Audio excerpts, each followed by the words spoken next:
3-game skid. Texans try to keep it rolling as we roll down to the sideline. Christina Pink. Thank you, Joe. Well, top priority for the Saints defense today, contain DeAndre Hopkins. Well, better said than done, right? Big season for him, breakout year, and he certainly has a knack for making incredible catches. He's been a human highlight reel this season. I talked to him a few moments ago, and I asked him, do you ever practice any of these one-handed catches? He said, nope, it's just natural instinct. He's not a guy that's going to hurt you at blazing speed, but he can get down the field, and he certainly has great hands. Back up to you, Joe. A couple of those touchdowns last week, Christina, against Darrelle Revis. And a third consecutive Texans win. Saints won the toss. They've chosen to receive. So we'll get strength against strength to start it. Off we go from Houston. And a touchback. We'll have Drew Brees in this offense, getting the day going at the 20-yard line. 36-year-old in his 15th season. Top 5 in NFL history in yards and touchdowns, and #1 in completion percentage. Ever since bouncing back from that shoulder injury, Sean Payton and Drew Brees have been on the same page. And this is a very critical time for the Houston Texans defense, because opening up Drew Brees in this first drive of the game, he's going to throw a lot of different formations, personnel groupings, to see if he can get a beat on how this Texans defense is going to match up.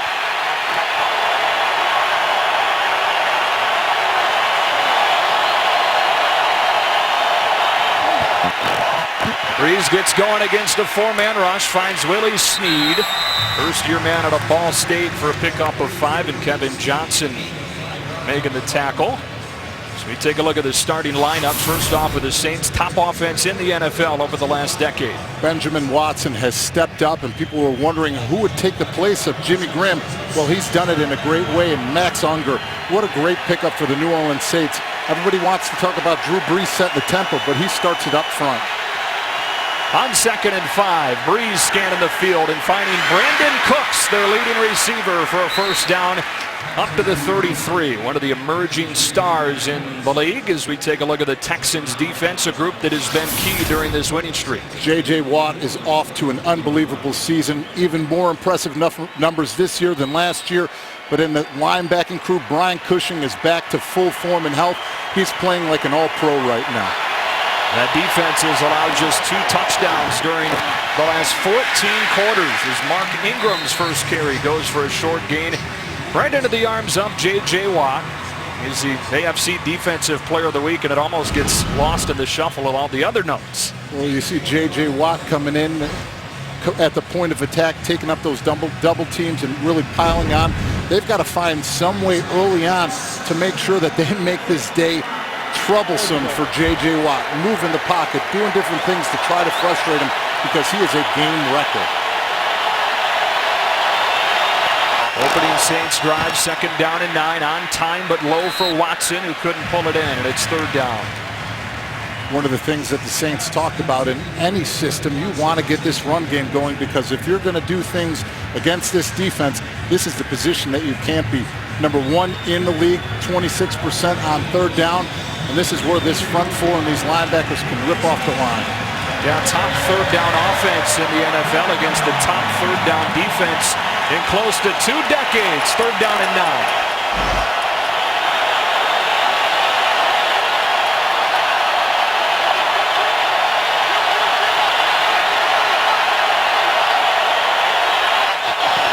They bring 5. It's picked up. Brees with time. Lofting one too tall. Johnson with the coverage on Cooks, and it's 4th down. So they're going to try to do different things up front to get their best matchups. You see J.J. Watt over the center. Simon on the outside. Cushing. They're going to bring 5. They actually switched the stunt well, but nice coverage by the Texans secondary. And Johnson really stepping up his game as a rookie. You could see his confidence throughout really coming up, especially in that man press.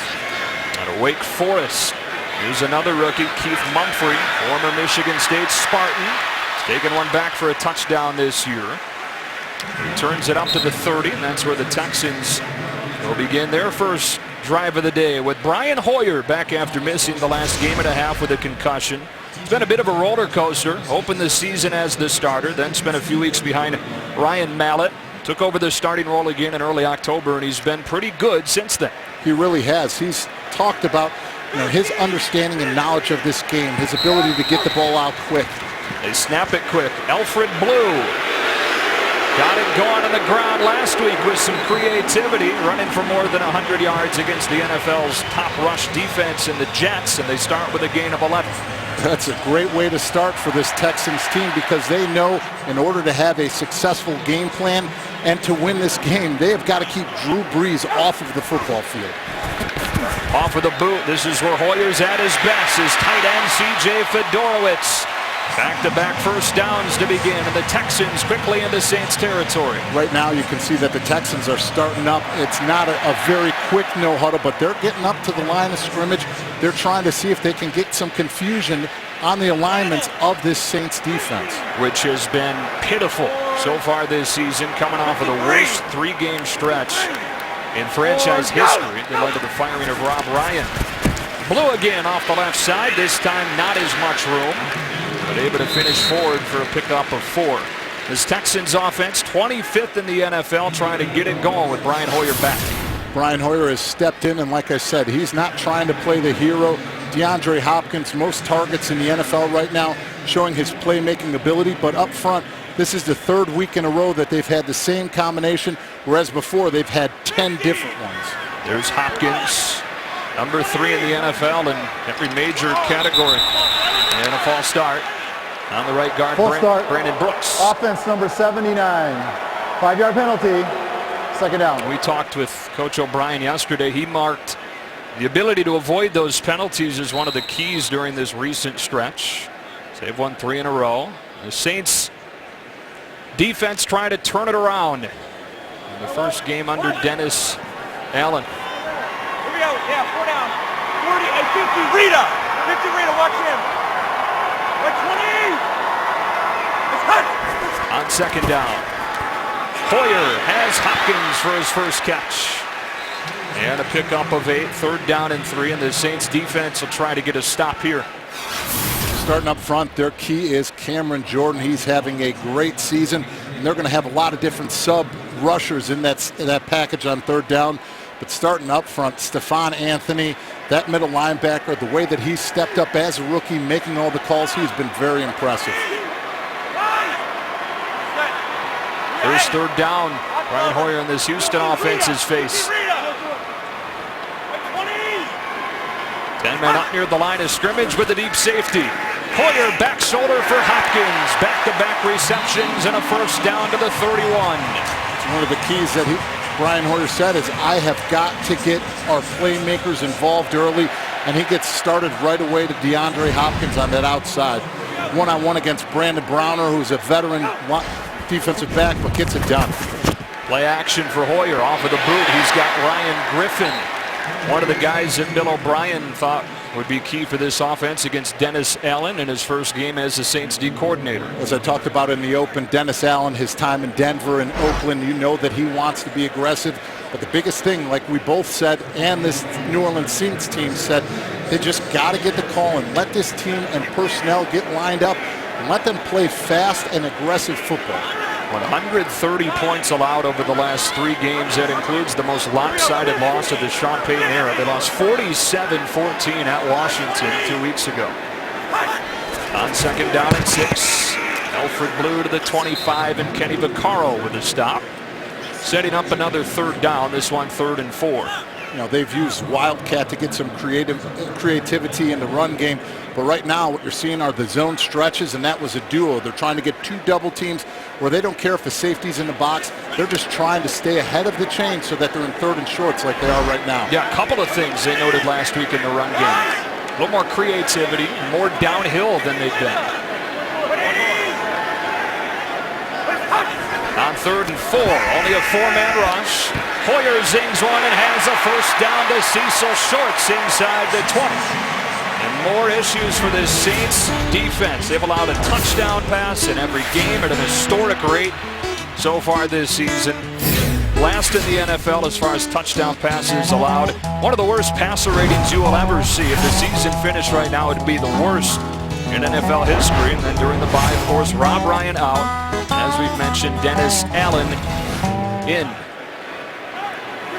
Texans with a nice first drive against Allen and the Saints defense. On first down from the 17, it's Blue. He's taken over the featured role. Darian Foster out for the season with the Achilles injury. So the Saints defense today, you can only change so much, even though you're coming off a bye week, but simplifying was the key. It is a key because you've seen early in the season, watching film, there's times where they're all looking towards the sidelines. They don't know where to line up. The call isn't in. And opposing offenses are ripping off the ball and already snapping it and attacking it. We've seen the Texans break the huddle and snap it quickly on this opening drive. Second down and 7. Straight drop from Hoyer. Over the middle. It's Blue holding on to it. Up to the 10 with a stop again from Vaccaro. And it's third down and about 3 for Houston. I've been very impressed with Kenny Vaccaro, the way that he's played. This is a homecoming for him. Former Texas Longhorn. You know he has a lot of fans in the crowd and a lot of family in the crowd, so you know he's going to come out and perform the best that he can today. It's out of Brownwood, Texas. His little brother currently playing for the Longhorns. Third down of this opening drive for Houston.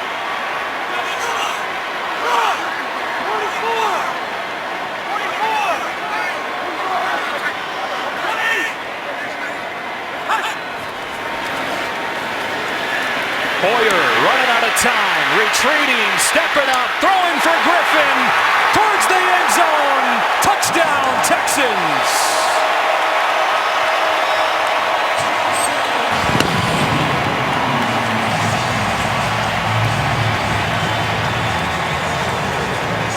First time this season the Texans have gotten points on their opening drive of the game.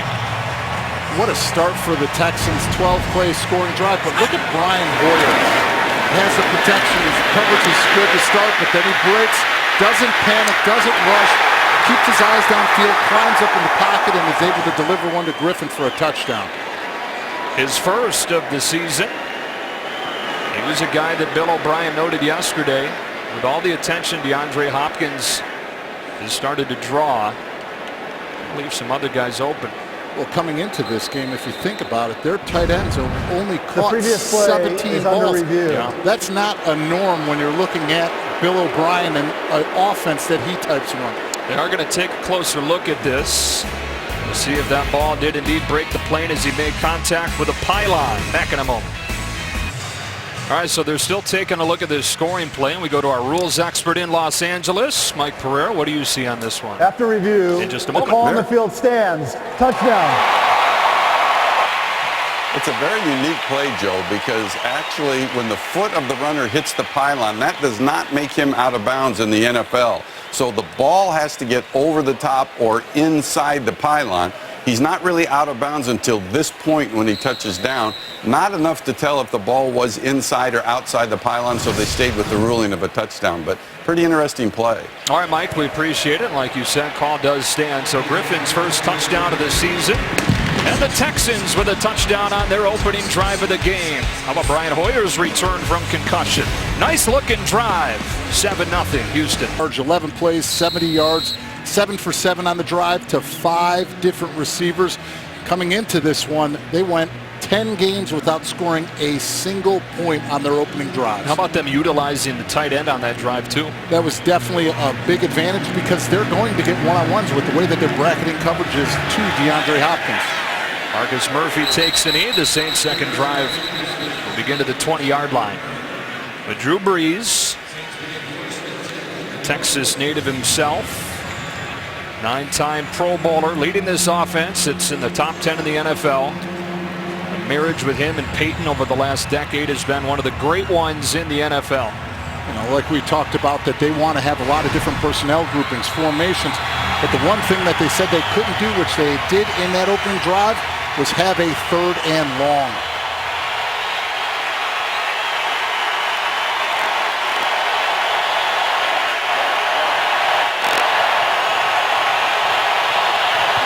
C.J. Spiller motions out. Clowney took it away. They dump it off to Ingram, who's hit in the backfield and dropped. Bernardrick McKinney and Jonathan Joseph combining. They lose 3. Real nice job of instincts, trusting his eyes by McKinney.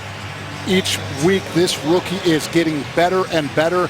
And you knew this is something that the Saints offense wanted to do, to slow down the pass rush. You have got to get screens incorporated to make them think a little bit before they're ripping off the line. McKinney comes off of the field for 2nd down and 12. Watt, the only man with his hand in the ground. Outside to Cooks, and there's Joseph again. 10th year man out of South Carolina. Off to a good start. 3rd and long. You can't say enough about Jonathan Joseph, the way that he's played. He's instinctive. He can still run. And the biggest thing that he does is he eliminates wide receivers' ability to get open routes because he's such a smart veteran. The minute that he lines up, instead of thinking of a whole playbook, he knows by breaking down film that which 2 or 3 routes are the possibility for these wide receivers. And just like on that first drive that you mentioned, the Saints look at an impossible 3rd down and long with Watt rushing. Dump it off for Spiller, nowhere to go. A yard or 2. Eddie Pleasant up there to make the tackle, and the punt team quickly comes out for the Saints. Well, this is something that we've talked about, Drew Brees talked about it, Sean Payton talked about. They've got to get the run game going and stay ahead of the chains on 1st and 2nd down, because if they don't, against this 3rd down package and the defense of the Texans, that's where this Texans defense will thrive. Morstead, 7th year man out of SMU. Good hang time on this one. Humphrey makes the first man miss and takes it to midfield, where he's stopped by Ramon Humber. When we come back, DeAndre Hopkins, one of the great rising stars. Talk to your agent today. Back in Houston, DeAndre Hopkins back to the field. 3rd youngest receiver in NFL history to reach 3,000 yards. Did it last week against Darrelle Revis and the Jets. Excellent field position to begin this drive, and Hoyer will start it with play action. There is Hopkins, and a 1st down inside the 40. Jarris Bird with a tackle as he cut inside against Browner for his 3rd catch. They're giving him some room to work, and when he's doing that, he has that decisive speed. Completely misses the jam at the line of scrimmage. Nothing to reroute his timing. And Hoyer, nice delivery, getting the ball out of his hands and helping this offensive line with how fast he's understanding and recognizing what defenses are doing. Tough task for Brandon Browner today. 1st-year player in New Orleans needing to step up for him. First touch for Chris Polk, who was out last week with an injury. He's got 6. DeAndre Hopkins, the most targeted player in the NFL and in the top 3 in every major category. He really is, and when we talked to Bill O'Brien, he said he is one of the hardest workers, not only on the field, but in the meeting rooms, the way that we are able to line him up and put him in different positions. And he said his hands are sure just like Randy Moss's, and that's saying a lot. Polk again, Bobby Richardson, undrafted rookie out of Indiana with the tackle. And it will be 3rd down and about a yard. They're having productivity on the line up front without the Wildcat right now, and that's a great sign for this offensive line. With a hard count, they had Kevin Williams jumping off.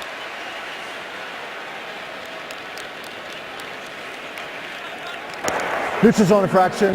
Defense number 93. 5-yard penalty. Results in a 1st down. So that moves the chains. Let's go to Mike Hill in Los Angeles. Falcons' problems continuing. Then again, Adrian Peterson gives a lot of teams problems. His 4th straight game with a TD, the 1-yard variety. Caps a 13-play, 78-yard drive. 7-0 Vikings in the 1st. Joe, Dave, back to you. Start of a gauntlet for Atlanta, the toughest schedule in the NFL over the remaining weeks. Here's a trick play. Cecil Shorts cutting it back inside the 20. Ball came out, but he was spotted down. They use him in so many different ways. They certainly did last week. The runner was down by contact. 2nd down. You know, not only get him involved in the Wildcat that forces defenses to recognize it, but his ability to throw a touchdown is huge. That just opens up everything for their offense. He was a quarterback in high school back in Ohio. Stretch play. Polk tripped over his own feet and then was stopped by Kenny Vaccaro, who's off to a good start in this game. 3rd down. But what they're doing is they're sticking with the run. They're having a nice tempo. George Godsey, the offensive coordinator, has a nice rhythm and a groove to it. But the thing that they're doing best is they're putting themselves in those 3rd and short situations that they've converted 50% of the 3rd downs that are anywhere from 2 to 6 yards. Converted all 3 third downs so far. They bring the fullback Prosh into the game and flip it outside. Open space towards the end zone. First down and goal. Hakeem Hunt, who played his first NFL game last week, has a gain of 13 and a Texans first down.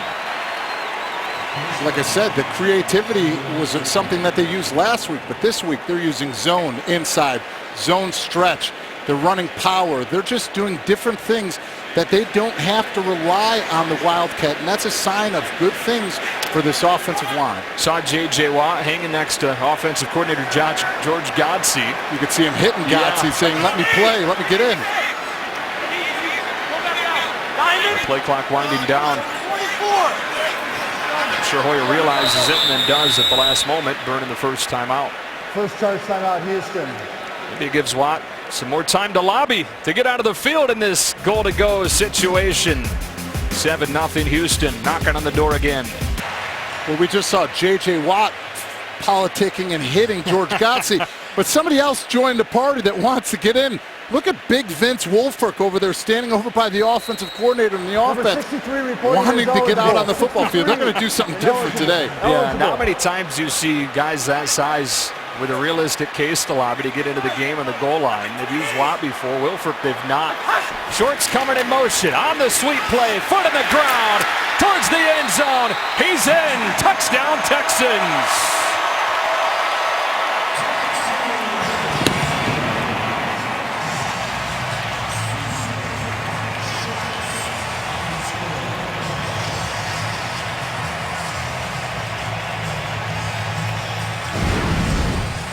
Let's see, did he break the plane?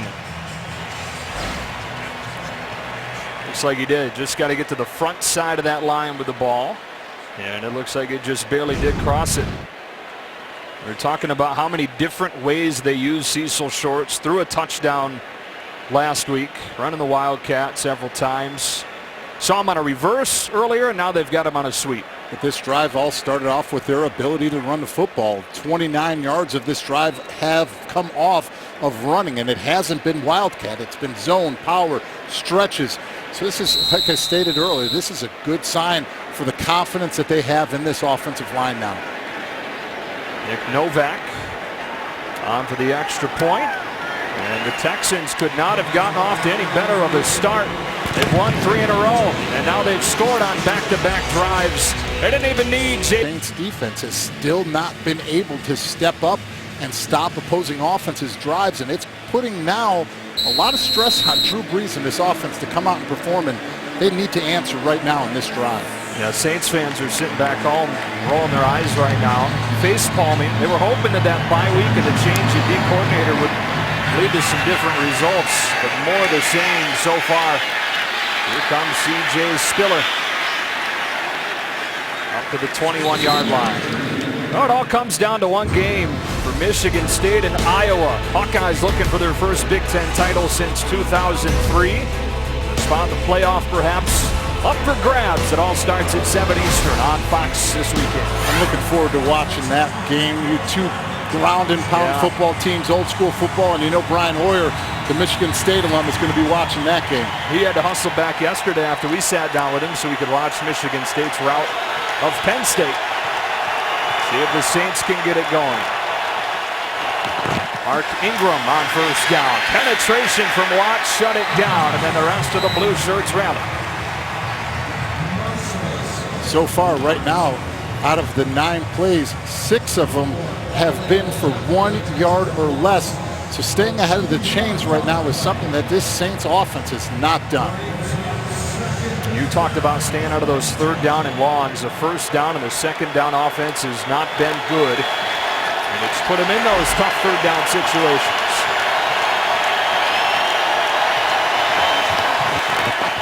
Brees under pressure, heaves it away. Got hit by Watt.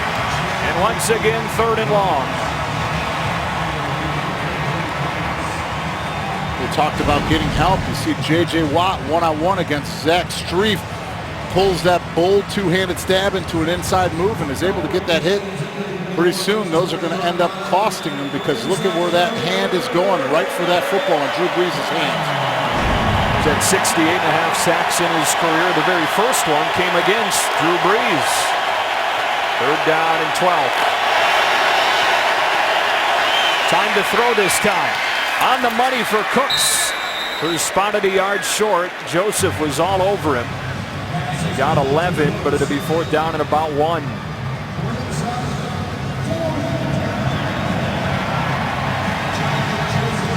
Once again, the punt team has to come out for Sean Payton.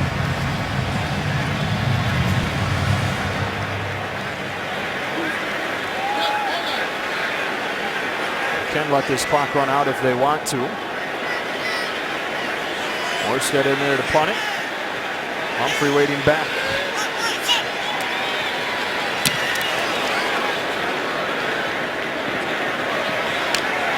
Humphrey gets covered up. And no return. With a great special teams play from Brian Dixon. That does it for the first quarter. All Texans so far. Fox NFL Sunday will return after these messages and a word from your local Fox station. Downs for the Texans, and we begin this second quarter with a first down from the 16 and a handoff to Chris Polk. Penetration had shut it down for a moment, but a second effort gets him 4. Here's your standings for these two teams. New Orleans going to need to win a wild card if they're going to have any shot. No one's catching Carolina. Down in the south, some futility, but because of it, the Texans tied with Indy. Look at the turnaround that they've had, not only from the defensive side of the ball since the Miami game, but the consistency in the way that Brian Hoyer is playing. Bringing in Kendall Lamb, the big jumbo tight end here down at the line of scrimmage. Hoyer sets up deep in the pocket, throws it up for Griffin. Perfectly placed, first down to the 40. On a pickup of 20.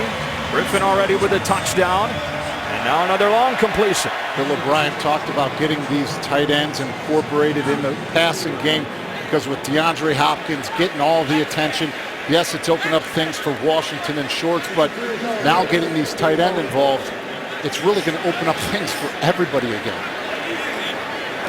They line Hopkins up in the slot on first down and 10. Here we go. All right, 50's a must. Hoyer off to a perfect start. Here we go, 50.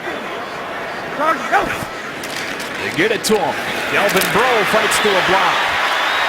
And Michael Marty for Penn State. Nittany Lion makes the tackle on a short gain. Nice play out there to start making sure they're trying to get that flash screen. Washington not able to come up with that play, but they're trying to get the ball in Hopkins' hands any way possible, whether it's the intermediate routes, the deep routes, running the flare screens right out to the wide receiver. He's just that explosive, and people don't talk about his big speed, but he's got decisive and really sneaky speed where he's able to change the timing of his run. Browner defends him on second down. Hoyer looking in his direction. Scan of the field. Throwing over the middle, and it is picked off. Jairus Byrd with the interception. Just the play the Saints defense needed. And he takes it back 28 yards inside the 40. There is a flag down right around the area where that play started and finished. Byrd is a ball hawk. That is his 23rd career interception. And that one, Brian Hoyer, Hopkins was open a lot earlier and then started to stare him down and just threw a bad ball across the middle of the field. After the interception, illegal block in the back. Intercepting team, number 39. Penalty is forced 10 yards from the spot of the foul. First down. Well, Brandon Browner gets called for the penalty. He's the most heavily penalized player in the NFL, but not usually because of returns where he's blocking in the back. And he gets called for one here. That's his 16th penalty of the season, but over his career, 56 penalties since entering the league in 2011. By far the most of anybody. The closest to him has 42. And adds one there on the return, and instead of having the ball inside the 40, they'll have it back at their own 49. But just the play the Saints needed. It was not looking good in that first quarter. Great field position for Brees and New Orleans.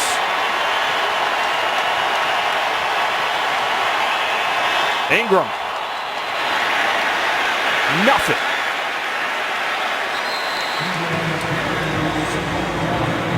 Nice job by the Texans defense at the point of attack, being stout, out at those end positions, forcing everything inside so that they can't get those edges, especially with Ingram. You know he is a tough, physical, punishing runner if you let him get outside and into the open field.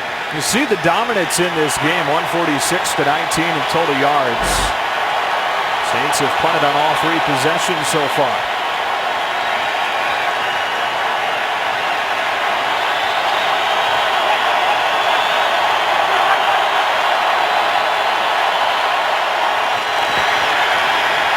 Breeze has Cooks, and Brandon Cooks has a first down to the 41. Drew Brees is lucky he got rid of that one, because once again, J.J. Watt getting a nice jump on the count, getting off, getting around Streif. Streif turns after his second step, which is one of the worst things that you can do as an offensive lineman. But look at Cooks breaking off, getting that little inside quick post. Toss into the short side, trying to get Spiller going, but he's knocked out of bounds after a loss and just nowhere to run so far for the Saints. Brian Cushing said, when we see C.J. Spiller in the backfield, our antennas have to get up because they feel that he is back to health after getting his knee scoped, and he can be that home run hitter and break those big chunk runs that really hurt defenses. That is Cushing, finally healthy again. Played just 12 games between 2012 and 13 because of separate leg injuries. Breeze with a deep drop into traffic and incomplete with a flag down in the backfield. Joseph had bad intentions cut in front of that one with nobody between him and the end zone. Holding. Armstead. Offense number 75. 10-yard penalty. Second down. Looked like initially they threw that one towards Armstead, but they got it on Andres Pete, going up against one-on-one against Jadeveon Clowney on that inside, something that the Texans have done to try to utilize Clowney to the best of his ability, moving him because they think that he is a quicker, faster guy to compete and get his one-on-ones done against the interior guards. First overall pick in the draft 2 years ago. He's another guy that's dealt with injuries really from the time that he entered the league. Second down and 22. P.J. Graham cut down, loses a yard, and it's Kareem Jackson and Kevin Johnson there to blow it up. They said that they were very excited they get Kareem Jackson back, not only because of his coverage skills, but his ability to not be afraid to get mixed, nasty, dirty, and make big hits. See him on the outside, recognizing it right away and screaming downhill to come up with the tackle. Missed the last 4 games with a high ankle injury. 6-year man out of Alabama, and a full-time starter all 6 years in Houston. Third down and 23.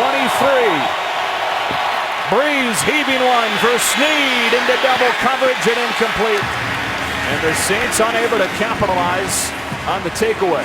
We talked earlier about Kevin Johnson. Early on, he had some growing pains, but you can really see the confidence that he has gained week in and week out in his coverage skills.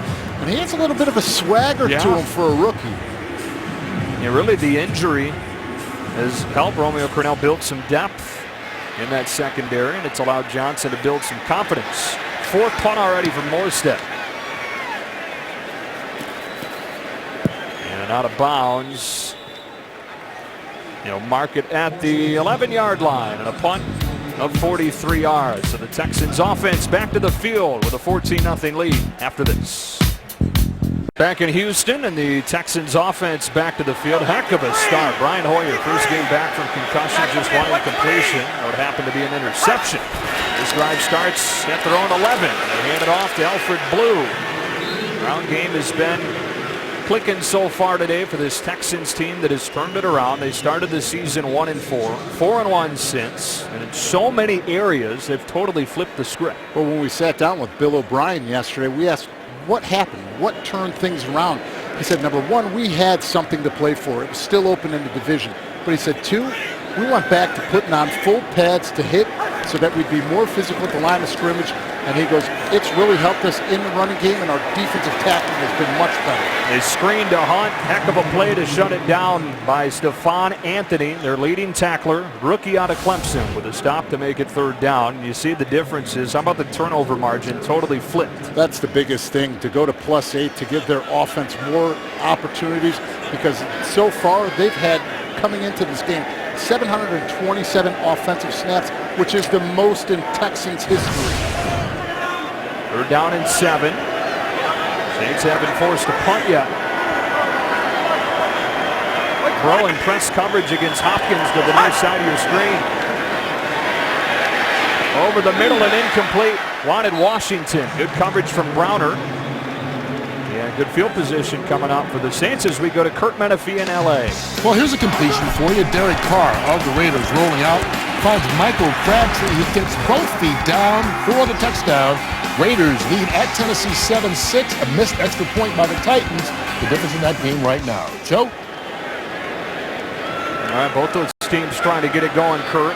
3 straight losses for the Raiders. Titans just 2-8. Marcus Murphy. Around the edge. And across midfield. So once again, the Saints will have excellent field position. There's a flag down.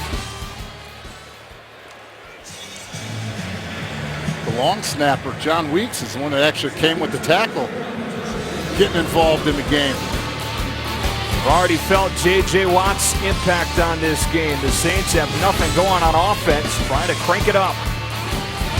48-yard line for the Saints offense. Fake to Ingram. Breeze on the roll. Sets his feet. Extending the play. And he will finally float it out of bounds. Credit to the coverage downfield from the Texans in 2nd and 10. Texans are doing a great job affecting the quarterback, because so far we've seen an unsettled Drew Brees. Coverage downfield. Jonathan Joseph against Cooks. Running right stride and stride with him. Nothing there. Ben Watson coming across the middle. You see Demps coming over. This is the start that the Texans defense needed to have. They've kept on rolling. Got it rolling over the last couple of weeks. More of the same today. On 2nd down and 10. Toss to Ingram with a blocker in front. Breaks to the outside and down the sideline for a 1st down inside the 20. Mark Ingram rumbles for 30 yards.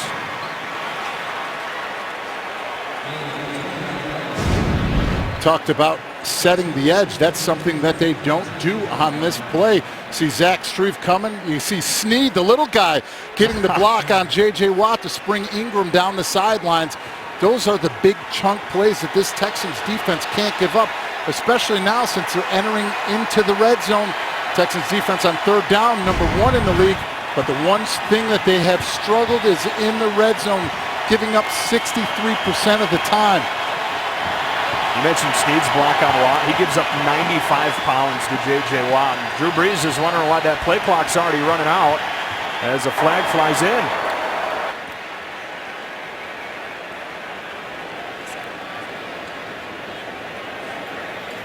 John Hussey is our head referee today. The officials getting together, see what Brees' argument might be about. Seemed totally caught off guard by that play clock winding out.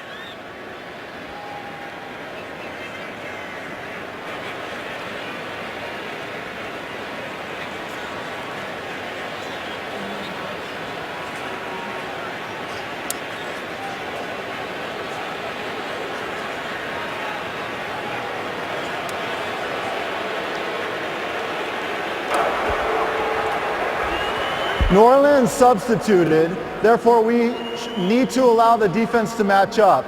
Delay a game, offense number 9. 5-yard penalty, remains 1st down. That's a lot of discussion for a delay a game, Yeah. that is for sure. And so some penalty issues early in this game for Sean Payton's team. Just when they get it going, they move them back 5. 1st and 15 from the 24.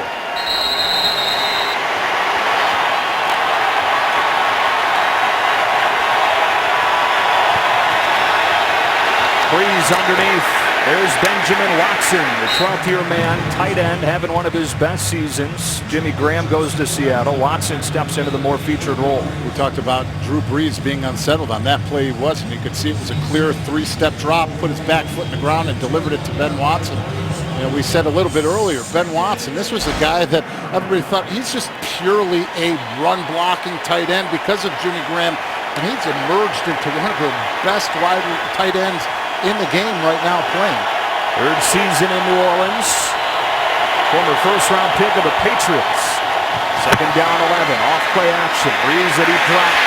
And had an arm hit as he let it go. Incomplete. Third down. But again, though, Breeze having to move off his spot because of the pressure. The pressure is getting downhill, and you know, Romeo Crennel, one of the defensive coordinator of the Texans, immediately I asked him, who is the player that's the unsung hero? Without even an instant or a blink, right away, Whitney Merciless. He's a guy that comes to play week in and week out. He goes, and when you need a play to be made, he goes, you can rely and depend on him to get it done. It's been a theme of this first half. Third down and long for the Saints. Breeze on time, fires it outside, but short of the first down as he hits Watson again, defended by Pleasant. It's fourth down and about 2. Do you put any thought into going for it? I think they already, oh, there goes Drew Brees. I would put thought in at this point in the game where they're at. You know, you can be aggressive with the way that the Texans offense is playing and the way that they've dominated this defense. But it's a penalty on first down that put him behind the chains and for all intents and purposes killed the drive. High Forbath. Acquired in mid-October after the Saints release Zach Hawker.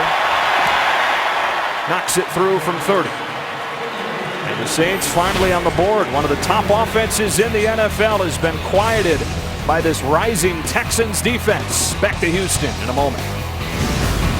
They change up on that drive other than the obvious better starting field position? Number one, Ingram with a nice run to get things going, but the biggest thing that they changed is the dropbacks that Drew Brees was taking. Instead of the 5-step where he's trying to scan the field, we saw a lot more 3-step. 1, 2, 3, get that back foot in the ground and get it out of his hands.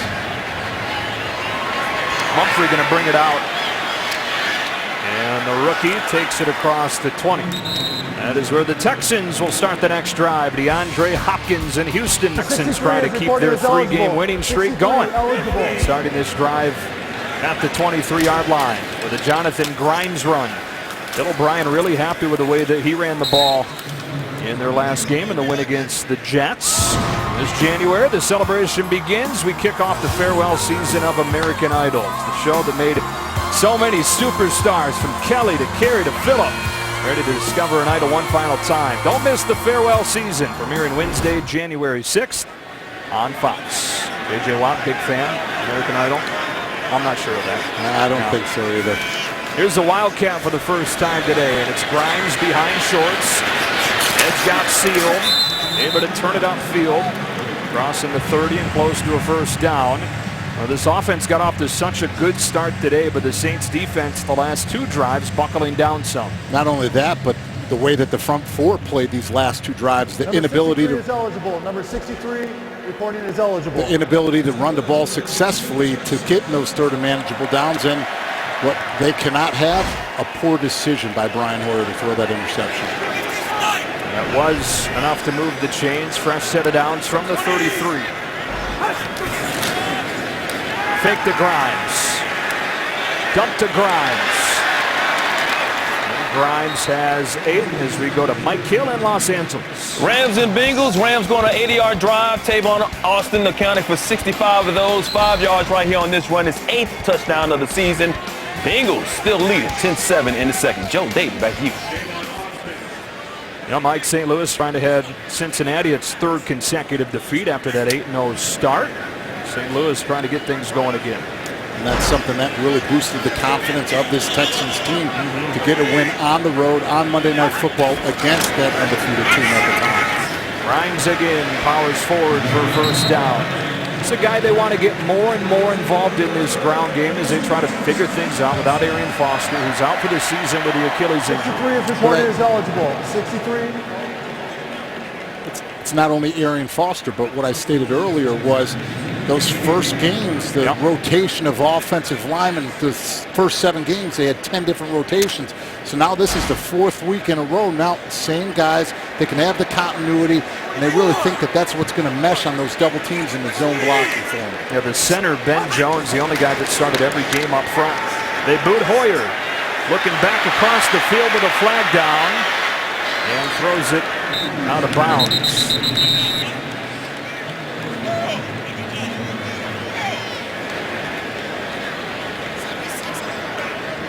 Going to call Dwayne Brown for a hold.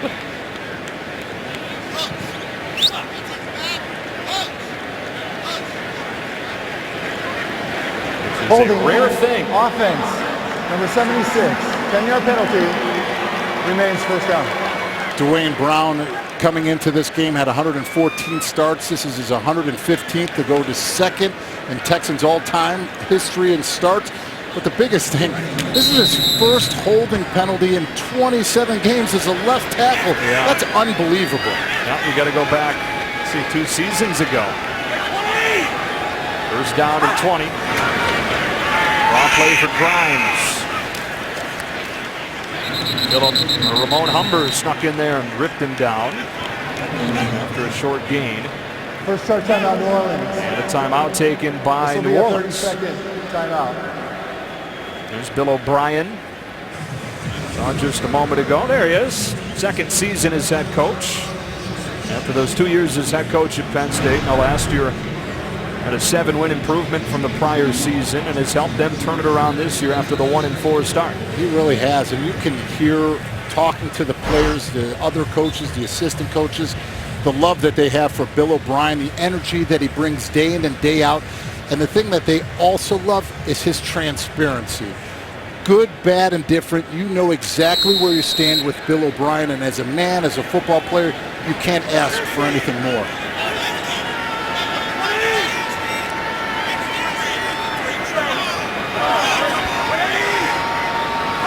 On 2nd down and 18, Hoyer with a deep drop to let those routes develop. Coverage downfield is solid. Tipped in the air and caught by Polk, who's able to get 6 yards and make it 3rd down and about a dozen. He's lucky because usually those tip balls, those ones across the middle, you know, that's routine for defenses to pick those off. So it's very lucky that Polk was able to come up with that one. Cameron Jordan that got his hand on it. The Saints defense buckling down after a rough first quarter. Houston got in the end zone on each of its first 2 possessions.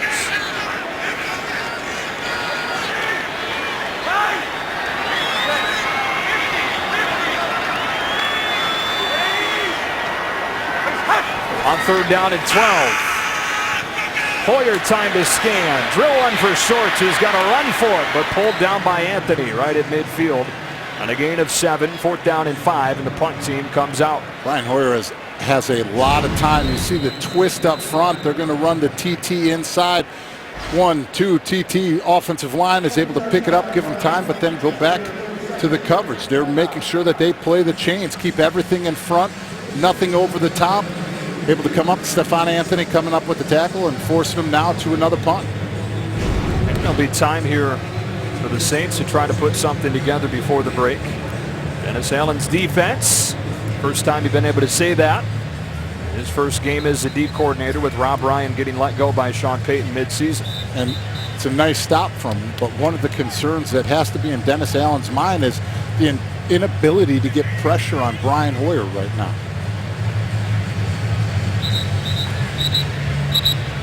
Marcus Murphy is a 76-yard touchdown this year.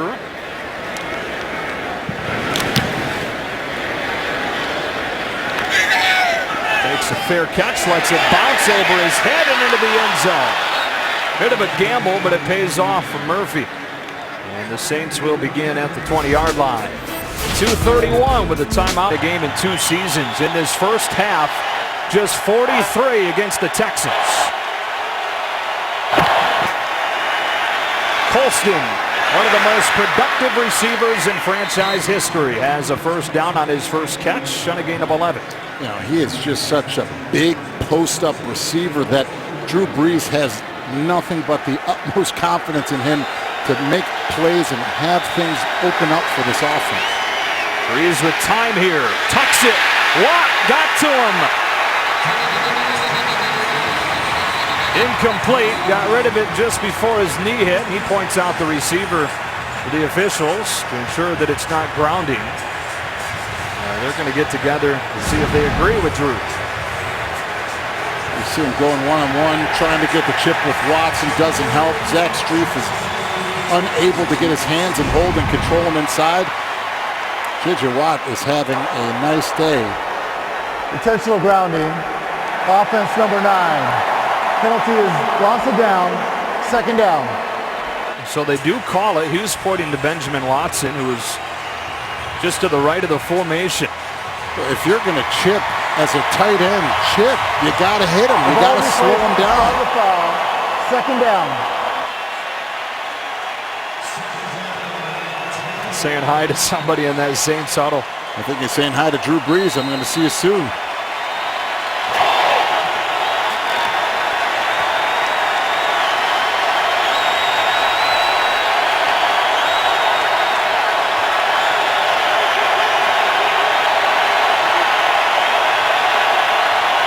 Drop the snap, able to pick it up, has Ingram open in the flats. And Mark Ingram stays on his feet across the 35. They get back a big chunk and bring us to the 2-minute warning. With that completion is 16 yards. It'll be third down and 5 on the other side.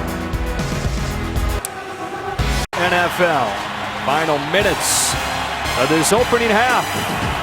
Saints trying to put something together. First trying to convert 3rd and 4. He pumps and goes down the sideline for Snead, who's got it back shoulder. Inside the 40, working against Kevin Johnson for 24 yards. What a story about Willie Snead, the way that he's come on.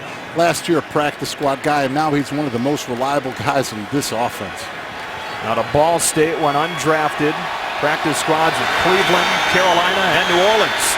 Breeze zinging one for Snead again, this time behind him with a coverage from Jonathan Joseph. One of the things that J.J. Watt, J.J. Swat is known to do, you see the pump fake. Gets him up in the air so that J.J. Watt has to come down and then is able to deliver the football to Snead outside. That was one of the things that stood out to Drew Brees about J.J. Watt really early on in his career. In fact, the first preseason game that he played against Watt, said he somehow got his hand on one that was down and away. Miscommunication with Brees and Snead, and it's third down.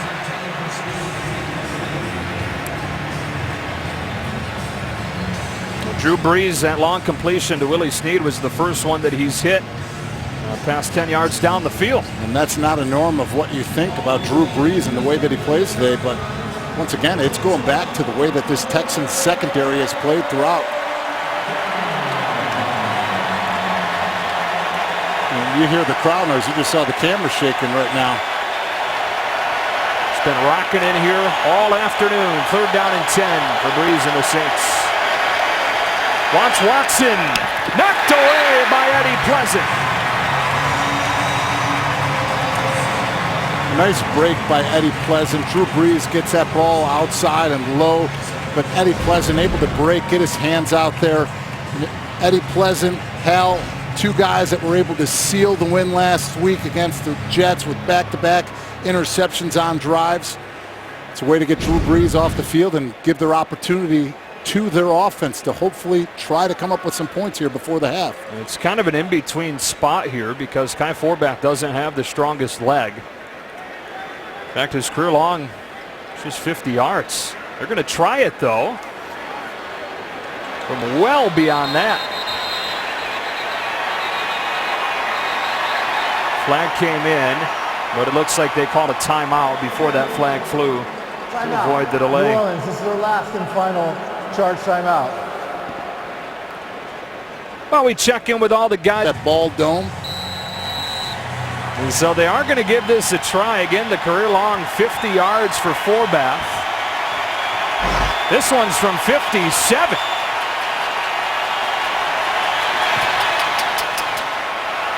Straight and long enough. He got it.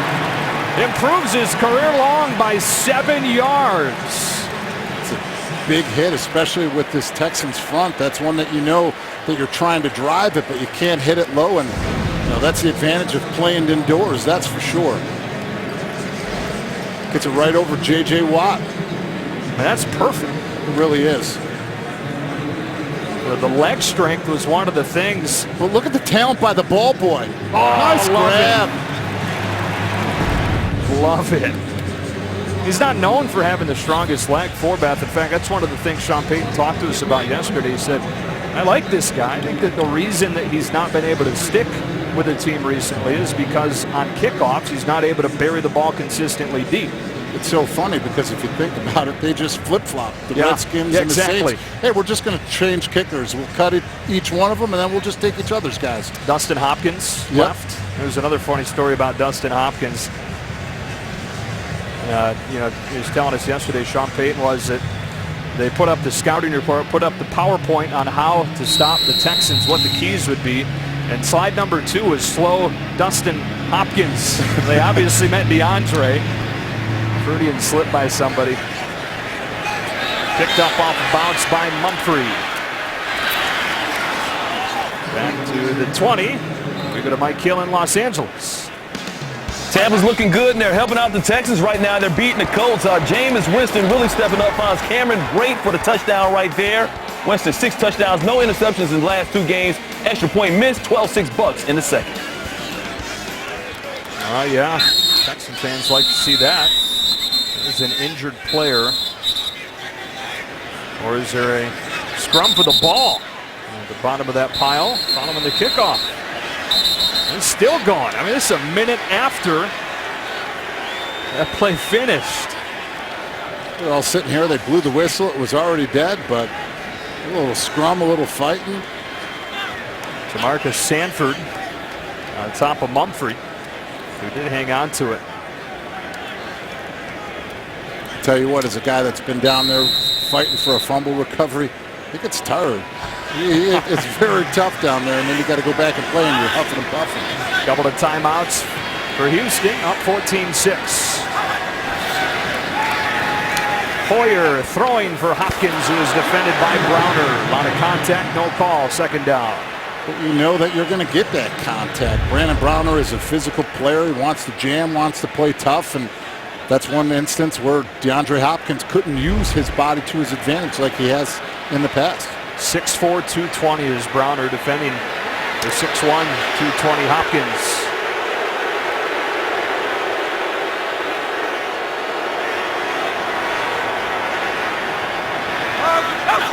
On second down, it's Grimes for a short gain. Anthony with the tackle. Clock winding inside of a minute. Third down for the Texans. Sean Payton right now probably wishing he had a timeout or 2 left to give his offense another shot. I'm surprised that right now the Texans offense isn't being more aggressive. You have a little bit of time, more than a minute left in this drive. I think that they put their foot on the gas considering that they're not getting the ball to start the second half. They're down at 7. I don't want to hand it back to the Saints with too much time. They've essentially accomplished that. Grimes will run it and run out the clock on this first half. Well, the Texans with touchdowns on back-to-back drives to start the game. This is the worst first-half team in the NFL, but you wouldn't know it by watching the first couple of drives of the game. And the Saints defense clamped down in the second quarter, allowing New Orleans to get a couple of field goals and get back to within a touchdown. This is the end. As we head to the break. Good first half for Jonathan Joseph and that Texans defense, which is now gone its last 16 quarters, allowing just 2 touchdowns. And it's one of the best offenses in the NFL that they keep out of the end zone in that first half. And with the quick start that the Texans offense have, you've got to give some credit to the Saints with the way that they've been able to settle down. Second half, Texans in front 14-6, and we welcome you Back inside to get you set for this second half. Joe Davis with two-time Super Bowl champion David Deal. So this Saints defense coming off the worst three-game stretch in the franchise history. They make the move at D coordinator. In those first couple drives, I think everybody's thinking more of the same, but they seem to buckle down there as the half went on. To give up 2 touchdowns on both of the first and 2 drives for them, and obviously that's very startling, but you are coming off of a bye. There is that little bit of a low, but you see that they slowed down, they relaxed, and have a nice game plan where they're playing sound football. No miscues, no mistakes.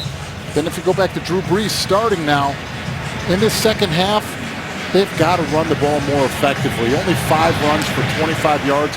In order to open up things for this offense, they've got to get Ingram and Spiller going. It'll be the Texans that'll start this half with the ball, and we go down to Christina Pink. Thank you, Joe. Well, first halves have been a struggle for the Texans, but not today. 14 early points, but Bill O'Brien said we have to sustain drives. He said we need to convert on third down. Defensively, he said they're frustrating Drew Brees by just mixing things up. Different zones, different pressures. They're never calling the same thing on defense 2 plays in a row. Sean Payton told his players at the half, we have to do better on first and second down, making third down more manageable. He said outside of that one long run from Mark Ingram, they haven't done much in the run game. Want to see that here in the second half. Yeah, you're right. I mean, they only ran it 5 times, like David said, Christine, out of the 28 first half plays. But it's the Saints defense out there to begin half number 2, and it's Brian Hoyer throwing one for Nate Washington. Delvin Breaux called for pass interference. He had his hands on him the entire time. Nate Washington, a veteran receiver, clean route runner. You see him working back, fighting. Defense, number 40. Ball in place at the spot of the foul. Automatic. First down. I think he would have gotten away with it had he not grabbed his right arm at the end. You know, it's tough, but he had that after that 3-yard period, he continued to grab, reach with that right hand. And, you know, we've seen the way that the holdings and the personal pass interferences have gone all season. It's already the 6th Saints penalty of the game. Alfred Blue with a good second effort to get 5 yards. Stephon Anthony with a tackle. This is the first half that really was dominated by Houston, especially early. Those touchdowns on the first 2 drives. Drew Brees only 95 yards during the first half. That's the lowest mark in a half this year for him. I think the biggest thing is the 1 for 7 on third down, because this is an offense and a team that said going into this one, we've got to convert on third and downs. We can't have the third and longs, and that's all they've had all day. Second down and 4. Free rusher comes. Hoyer steps away. A flag is down as he lofts for Hopkins and incomplete. Kyle Wilson, great coverage on shorts. Make that shorts deep. Humber brought the pressure. Let's see where the flag is. Pass. Holding. Defense, number 40. 5-yard penalty. Automatic. First down. Goes on Delvin Breaux, so back-to-back penalties on him. And, you know, something that Dennis Allen talked about was he had his struggles early on, but got away from these holding calls and the penalties. But you see clearly he's trying to do anything he can to not let DeAndre Hopkins get free and break, so that he can use his athletic ability and his crisp, clean route running to open up things for Hoyer. Saw that. A lot of those penalties are from the secondary. 2 of them on Breaux. We told you earlier, Brandon Brown is the most penalized player in the NFL. And therein lies those penalties for this defense, leading the league. But the thing that they haven't allowed is DeAndre Hopkins to get deep, to get those open looks. They're trying to keep him in the short and intermediate routes, and they're trying to force Hoyer to go to other players. That was the plan. We talked with Dennis Allen yesterday. He said that's the #1 priority. DeAndre Hopkins, somebody else is going to have to beat us. Second down and 9, opening drive of the second half. They bring an extra man. It's picked up, and wide open is Griffin. He takes off inside the 25. He's been a guy that's been opened up by the attention they've put on Hopkins. Well, we said that Hopkins isn't going to burn you, but we didn't think that Ryan Griffin would be the one that we talked earlier in this game. Everybody else, the attention drawn all to DeAndre Hopkins. You see Brian Hoyer look to get the coverage to look over to him and lean. He does a nice job delivering it to Griffin.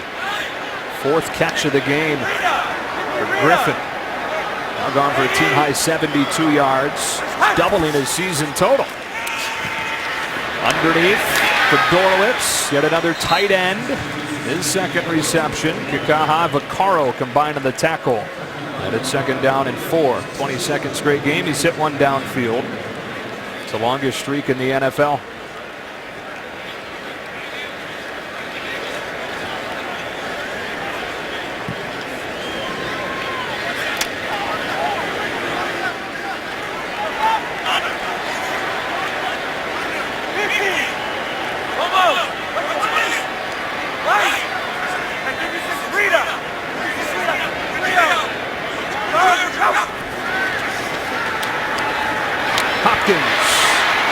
First down and goal, Houston. The second half beginning exactly how the first half began.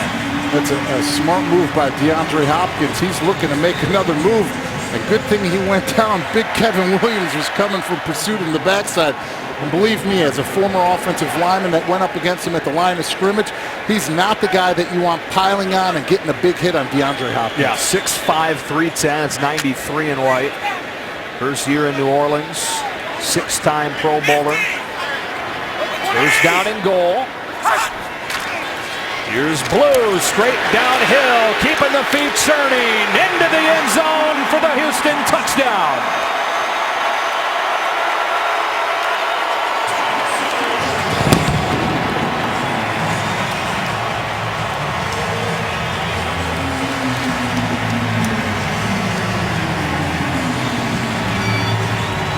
Great start to the second half for this Texans offense to continue to march down the field, get other receivers involved, getting the tight ends involved, but still leaning on the run game to push it in. And we talked about Dwayne Brown, but Xavier Suafilo, my mistake, has really stepped up from last year being a rookie to now his second year, really having a much consistent season. And the biggest thing that I think that he's being is more aggressive. Extra point is good. Look at this banging. Putting the feet in the ground, powering his way through Browner. J.J. Watt was standing back in Houston. What a start to the second half of the Texans. They go 80 yards in 7 plays. And the long reception for Griffin, and they cap it off on the ground. Last couple weeks, Dave, we're seeing that ground game going for Houston. And they've done it without using the Wildcat. They haven't needed that creativity. They've done it with duo, power, just zone stretch, and just at the point of attack. Their offensive linemen are getting the job done. Novak's kick is pounded to the back of the end zone. That's where Spiller will take a knee. The Saints begin at the 20. Let's recap the first half with J.J. Watt. One-on-one against Ben Watson. He's going to win that battle. They move him inside to try to give him a different rush. Wasn't able to come up with something. Gets a great jump. Zach Strief turning off of his first step, which is never good as an offensive tackle. Continuing to get the pursuit. And then when they tried to help with Ben Watson, completely ineffective. Wasn't able to do anything and still able to rip off the edge and beat 2. Drew Brees is feeling the pressure. He may not have the sack, but his ability to get Drew Brees off of the spot and Drew Brees to feel that presence of J.J. Watt is everything. Brees in that first half only 95 yards. We told you a moment ago that's the fewest he's had in a half this season. They break the huddle with 6 to snap it. Straight downhill with Mark Ingram into the secondary for 16 yards and a Saints first down. Really all they had on the ground with the first half was his 27-yarder, nothing else. He's the guy that can get things sprung forward to ease the transition for this offensive line. As a former offensive lineman, I know what it's like being in a game when the run game is completely ineffective. You're one-dimensional. And when you have this Texans front without having any concern for the run game, they pin their ears back and play the run on the way to the quarterback. Brees off play action. Watt gets to him and brings him down.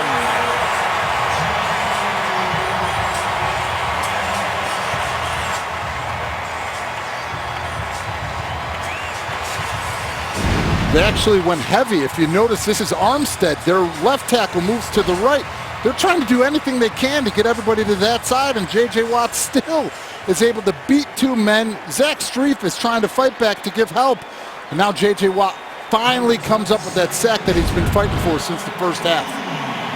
Leads the NFL this season, 12.5 now. Leads the NFL since he came into the league in 2011. And a flag. Full start. Offense number 75. 5-yard penalty. First down. Andres Pete, rookie out of Stanford. Correction, second down. This crowd having a factor right now. It really has, and Andres Pete is actually a natural tackle. That's the position that he played at Stanford. That's the position that they drafted him in the first round with. But they've moved him to that left guard position in place of Tim Rolito, hoping that it would spring things for them offensively. But you can't have that penalty down here when your team is fighting with staying ahead of the chains. Breeze again moved off his spot, then throws wide of Ingram. And it's third down and long for Drew Brees on the opening drive of the second half. Started off promisingly with the long Ingram run. And now they look at third down and 20. And that is not the position that you want to be in on the road up against this front. Considering that J.J. Watt is now just getting going. He's ramping up, and now we'll see if Clowney and the rest of the guys, Merciless, Simon, we'll see if they'll be able to incorporate because of the attention now that they're going to have to pay to J.J. Watt.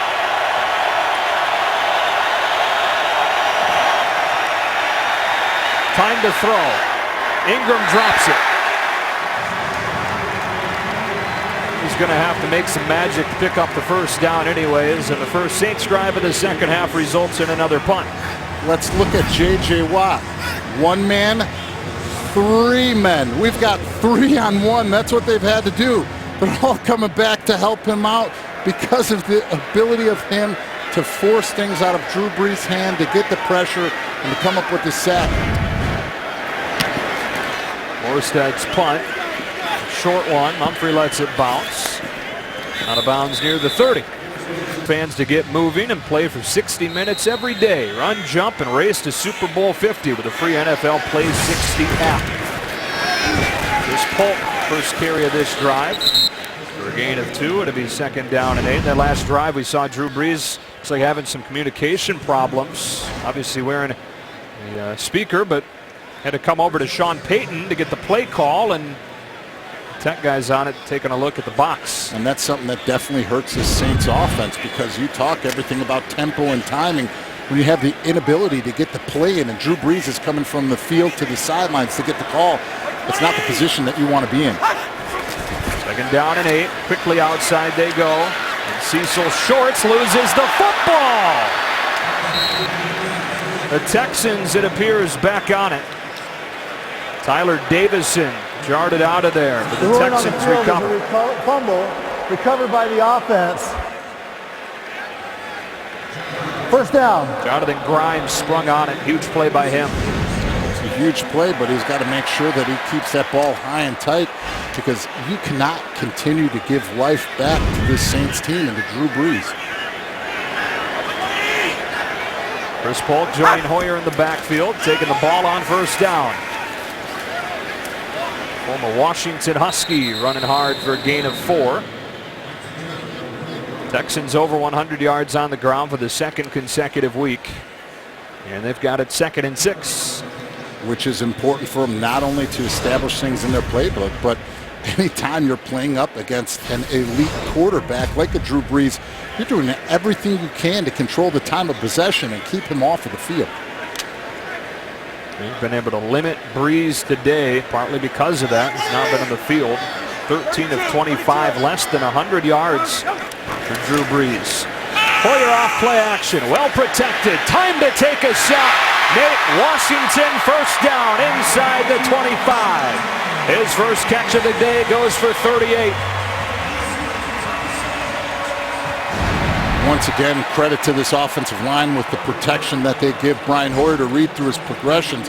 But then you look at Washington running the deep crosser. See the linebackers eating up. Stephon Anthony, the rookie, trying to watch the eyes of the quarterback, and Hoyer does a nice job of delivering it over the top perfectly to Nate Washington. 11th year man, another guy Noah Bryan said would be important today with the attention that Hopkins no doubt draws. From the 23 with a first down. Hoyer looking to throw again. One-on-one. Hopkins had it knocked out by Browner.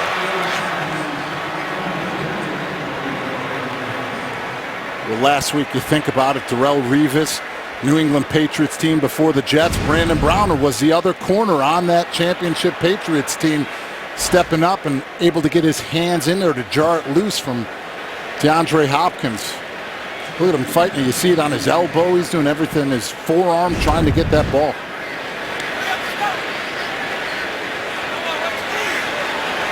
And Browner had Super Bowl last year, won a Super Bowl with Seattle 2 years ago. Experiencing the same kind of success in New Orleans. Hoyer underneath, incomplete behind Griffin. Pressure coming heavy that time from Stephon Anthony. And it's third down. Stephon Anthony just basically ran right through the rookie, or my mistake, right through Chris Polk. He had no chance. He was coming right down the bow. And that's something that Dennis Allen's defense is known to do, to attack, especially down the middle. The A-gaps, both sides of the center, right in the eyes of the quarterback. Texans converted their first 4 third downs over their last 3. Hoyer steps into the throw for Washington. Gets away from 1. Swallowed up at the 16, well short. And it'll be 4th down and 4. Jairus Byrd the tackle. And the field goal team comes out. Tried bringing a little bit of a blitz down the middle. You saw a twist by the defensive lineman inside.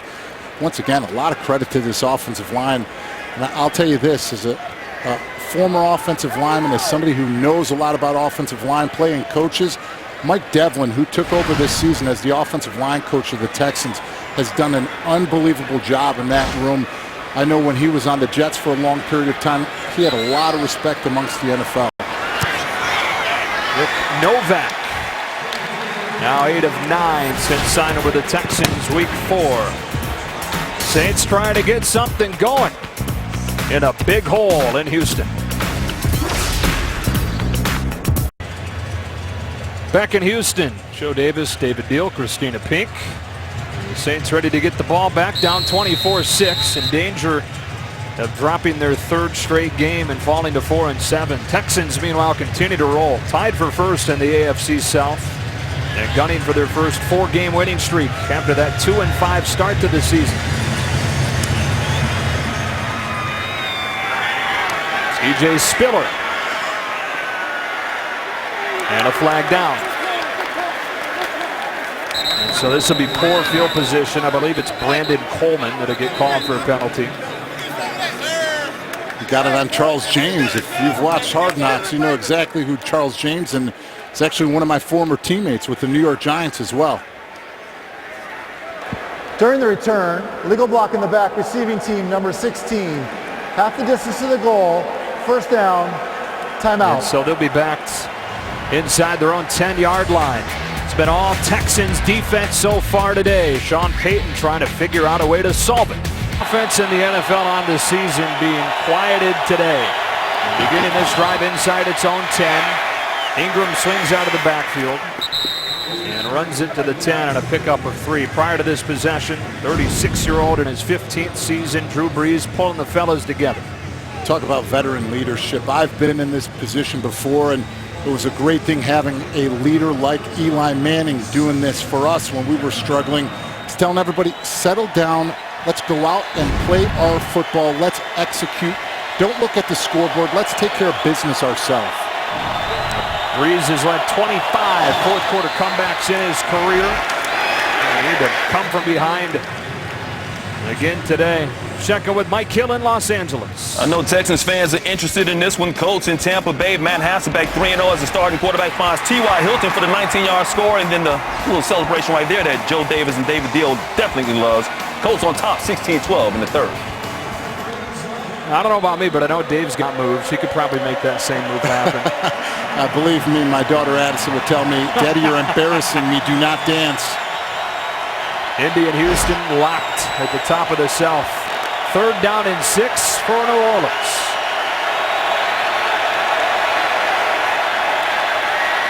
Brees incomplete. The Saints are now 1 for 9 on 3rd down. We talked about J.J. Watt being able to apply pressure, all the focus that he was getting. Somebody else has to step up, and this time Jadeveon Clowney is able to do it. You see him here. They're going to run a TE stunt. Tackle starts at the end, loops inside.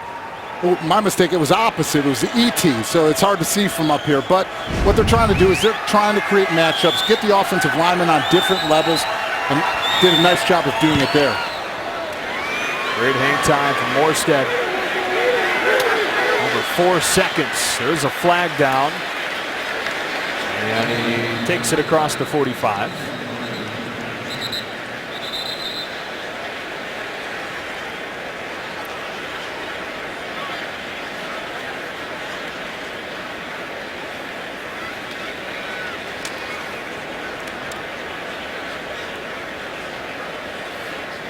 The official tossed his hat. You wonder if the gunner went out of bounds without getting forced out.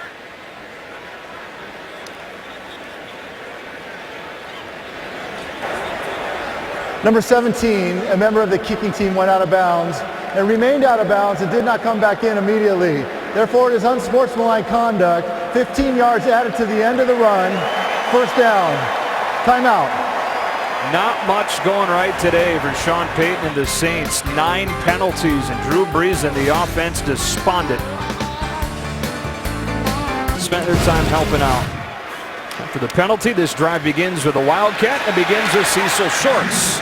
Running for 7 yards to the 30. Kenny Vaccaro with a tackle. Part of the Saints defense that has continued to struggle today despite the change in D coordinator. Dennis Allen in his first game replacing Rob Ryan. But you know, the thing about this is yeah, they may struggle, but you don't see the communication problems, the lineman problems that, like I said earlier, when you were watching games earlier in the season for the Saints defense, I mean, the opposing quarterbacks were ripping the ball off the line of scrimmage and throwing it while the defensive backs and linebackers are still looking at the sidelines trying to get the right call.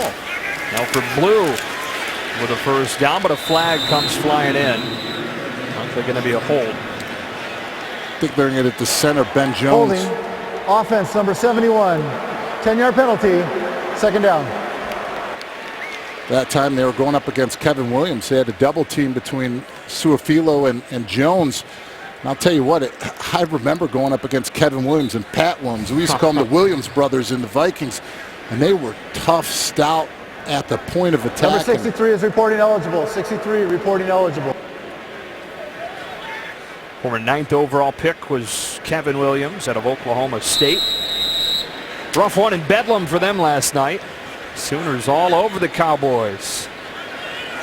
Well, the penalty moves them back near the 40. Second down and 12. They dump it for Hunt. Hakeem Hunt can't get around the corner. Nice job by Delvin Breaux to fight off of the block. And so it'll be third down and long. Something that Sean Payton has never had to do as a head coach yet is make a change at a key spot like that midseason. And you know, it's tough because Rob Ryan, as a former player, as a defensive player, you know he is as loyal as it gets and he is committed. But at the same time, there needed to be some change. Something had to happen in order to get this defense and this team to have the confidence that things can turn around for them.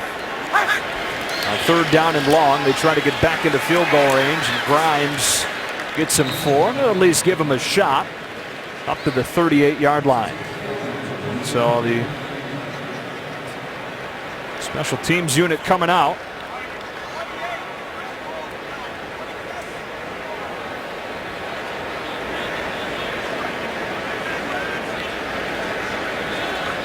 Taking a lot of time. Yeah.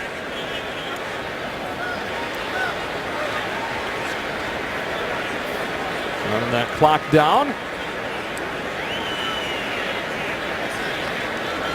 Take the delay game, give you more of an opportunity to try to down it inside the 5 or 10. That is exactly what they'll do.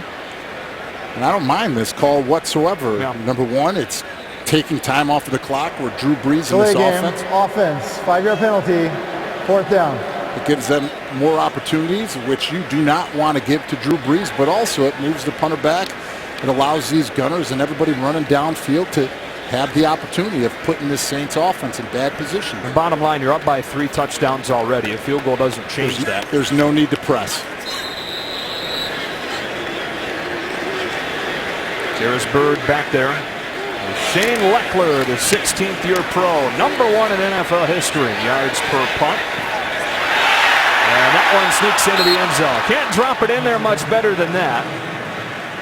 The Texans will begin to the 20-yard line, or the Saints will begin to the 20-yard line when you come back.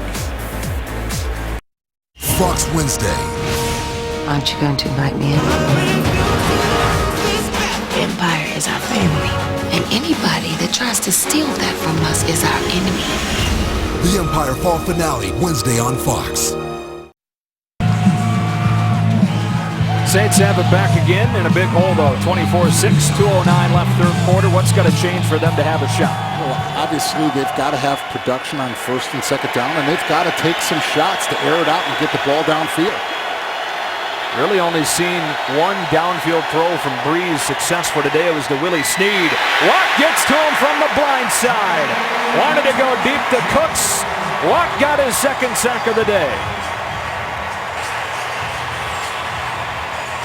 Once again, moving him around, putting him in different positions where they think they can use him to his advantage. You see him now going up against a rookie. Tries to get that jump inside. Watt gives him the outside rip, gives him the big swat. He's able to come up with the second sack and another multi-sack game, 2 back-to-back. And that was a shot play. They had Cooks on a deep post but couldn't get it off. Mark Ingram gets the yards lost on the sack. Those third down numbers so awful today, 1 for 9, but it's because, like you said, first and second down have been unsuccessful and led to third downs like this. And this is exactly what you can't have, especially when Drew Brees this season has already been under pressure. Coming into this one, 24 sacks, 47 hurries, the biggest thing. Before this game, he was knocked down 55 times.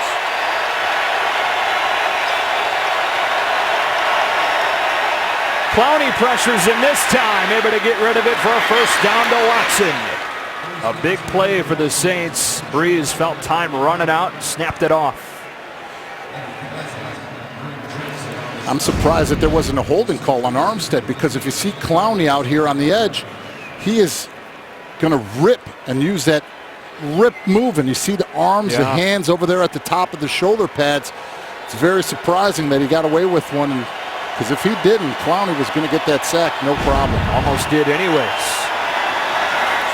Here's Ingram again.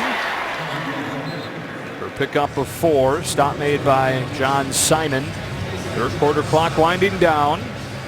Talk about a story with John Simon. He's the one who replaced Clowney while he's been injured. And the way that Simon has played, it's not just because Clowney's been healthy. It's the way that he's playing to try forcing to get him back on the field. This is the end of the third quarter comes to a close. Here it is, all Texans so far today. Comebacks for Drew Brees in his career, including the last time these teams met in this building back in 2011. Led him to a 40-33 win. A big hole to climb out of here, and he begins the fourth with a completion to Willie Snead into Texans territory. Quentin Demps with a tackle after a pickup of 17 yards. It's been a game that's been dominated by the Texans in just about every phase. Almost doubling up the Saints in total yards. In fact, they are more than doubling up with that key stat, third down, 2 for 10. Because they've been in third and longs, and it's let J.J. Watt completely rip off of the line and get the sacks and pressures. They stick with a run, and Ingram gets slammed down by Jared Crick.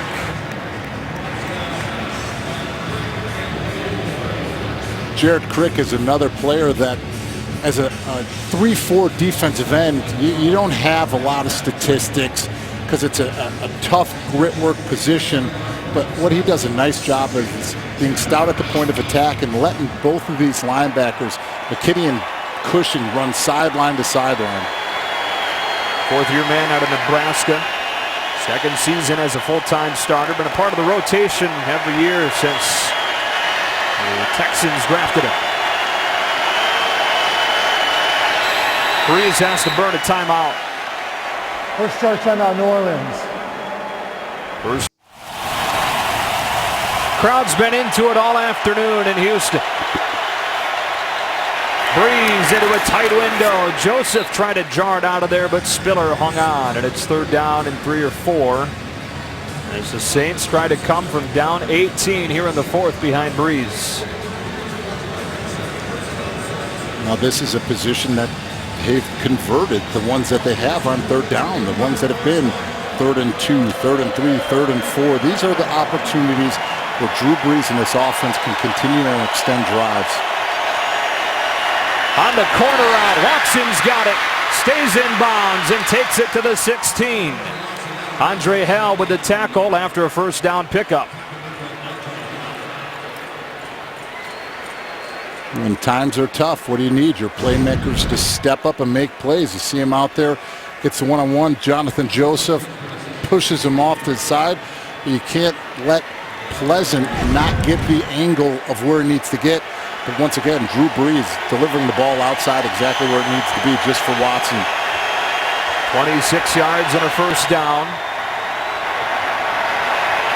Brees to throw again. First read was taken away, heaving for the end zone and incomplete. Wanted Josh Hill to keep running. Kevin Johnson had the coverage on him. 2nd and 10. Has provided enough protection, but even when he gets the protection, the Texans secondary is what they've been leaning on all day as well. Johnson had a chance to emerge with Kareem Jackson's injury. Jackson back now, so deep in the back end, so healthy now as this Texans team. 2nd down and 10.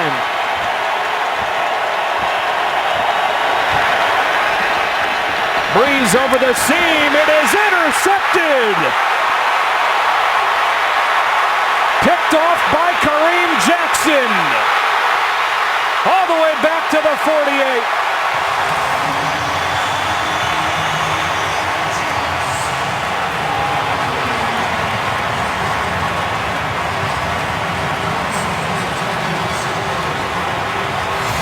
One of the first things that Bill O'Brien said, he was excited to get Kareem Jackson back, and you just did it. Texans 4 games of that high ankle injury, making an impact right away with an interception. Alfred Blue on first down with a gain of 3. Go back to that interception. Really wasn't much pressure on Brees. No, the offensive line solidified things. 5-on-5, were able to come up with the protection, but look at the break that Kareem Jackson had on that football. Clean, gets downhill and makes a nice interception. He runs it back 47 yards. Clock winding inside at 12 minutes. Texans with their eyes on a 4th consecutive victory. What a turnaround it's been this year for Houston. Blue again. Big hole. Great open field tackle by Brandon Browner to keep him from a bigger gain. We talked about elite quarterbacks, 45 consecutive games with the touchdown pass. Today, 0, which is very surprising. As the NFL record, 54 consecutive games with the touchdown pass was interrupted before this 45-game streak. With an offense that was averaging 25 points a game. Right. Averaging more than 400 yards per game. They're under 200 right now. They're down in 3. Hoyer to throw. Over the middle, Washington. First down inside the 40. Let's check in with Kurt Menefee in Los Angeles. Well, Kansas City trying to win their 5th straight game, but Buffalo has come back to regain the lead. LaShawn McCoy gets a 10-yard touchdown. They missed the 2-point conversion, however, and that's the difference right now late in the 3rd. Joe, David, and Christina. All right, so that one tight coming down the stretch. Here in Houston, it's 24-6 Texans. First game back from concussion for Brian Hoyer, and he's been tremendous. 21 for 26.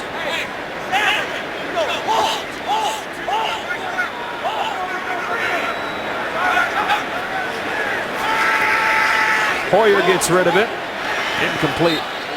Wanted Hopkins. Good coverage from Bro. What have you thought of Brian Hoyer today? You know, outside of that one bad decision to throw the ball across the middle of the field for his interception, he's done a really nice job of managing this offense, making the checks and alerts at the line of scrimmage, not forcing anything and spreading the football around, not only to DeAndre Hopkins, but to the tight ends, to the backside of the backfield for the checkdowns. You can see he's not being the hero today. He's being the team guy and knows how important it is to secure the football. Movement on the right side of that line. The flag flies in. Full start. Offense number 87. 5-yard penalty. Second down. He opened the year as a starter, did Hoyer, but remember, then he got benched pretty quickly. Ryan Mallett came on, and he said that was a great time for self-evaluation at that point when he was a number 2, and then again while he was out with a concussion. Went back and watched a lot of Tom Brady film. And Bill O'Brien's offense, guy that Hoyer was behind for a while in New England, learned from, and has applied some of the stuff that he's learned from that extra study with his great performance today. Blue stepped out of a tackle and took it to the 41.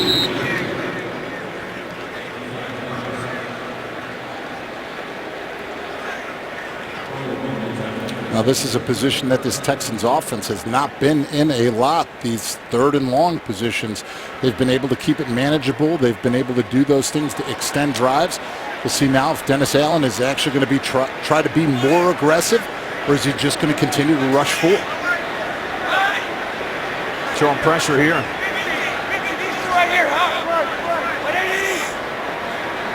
Hoyer points it out and sees him back two into coverage out of that pressure, but still get home. And it's Cameron Jordan with the first sack of the day for the Saints back around midfield. They ran a stunt from the inside. They run the twist up. They get Bird off of the edge to force that pressure. This is exactly what Dennis Allen's team does when they're thriving, when they can do things. TE forces that space and separation, and we're able to come up with a big sack, and it's all because it was a 3rd and long position. Cameron Jordan, a guy that was drafted in the 1st round back in 2011. You had a good story about him when the first time you faced him. Unbelievable story. So we played them at home, and 165 games I started in my career. He was the only player and the only rookie to, after a game, say to me, okay, what am I doing? What are you seeing on film? What can I correct? And it is a testament to who he is as a football player and as a man, because to play that many games, to have him the only guy to say that, and to see where he is now and the way that he's playing, that's what you love to see out of young prospects to turn into veteran ones like this. Whistle that The dead. ball was snapped prior to the ready for play signal. Did you tell him what you're doing wrong is messing with David Deal? No, I told him, okay, you're lining up here, your splits, you're showing me this. You know, as an offensive lineman, you're looking at any tendency, anything that you can see from a defensive lineman that's going to help you out. And it's not only in protection, it's in the run game as well. Started every game since he got drafted. Got that 5-year, $55 million deal signed in June. That 2nd contract, always the big one. Guys with the long NFL careers. Eckler trying to pin him deep. And again, it barely sneaks into the end zone. Daryl Morris has been down there several times today, and it's Saints running out of time, and this crowd still revved up. Second half possessions for Drew Brees and the Saints. Marched it down the field the last time. He got picked off at the doorstep. Gets rid of this one. Colston is there for a first down, crossing the 35. Saturday, 2 of college basketball's most historic rivals face off on Fox. First meeting since 2013 between Syracuse and Georgetown. Saturday, 12:30 Eastern, only on Fox. A good start to this drive for the Saints. First down from the 39. Inside of 9 minutes. Brees again goes for Cooks this time. Johnson pushes him out after 6 or 7. Right now they're playing fast. They're getting right up to the line of scrimmage. Obviously time is not on their side, but you can see that Drew Brees is delivering that ball quickly. He is not letting this Texans defensive line dictate the tempo and get those hits and pressures that they have all day. Screenplay. Ingram has the first down. Clowney made the tackle after pickup of 5. Getting rid of the ball quick, getting screens. He's just trying to do anything he can to throw off this defensive line so that they can start moving and marching down the field, because right now that pep talk and motivational talk has not led to anything but 2 punts and an interception. Again goes underneath, this time Ingram trying to get away from Simon. It's 6. Inside of 8 minutes now. A lot of work to do for the Saints. Second down and 4.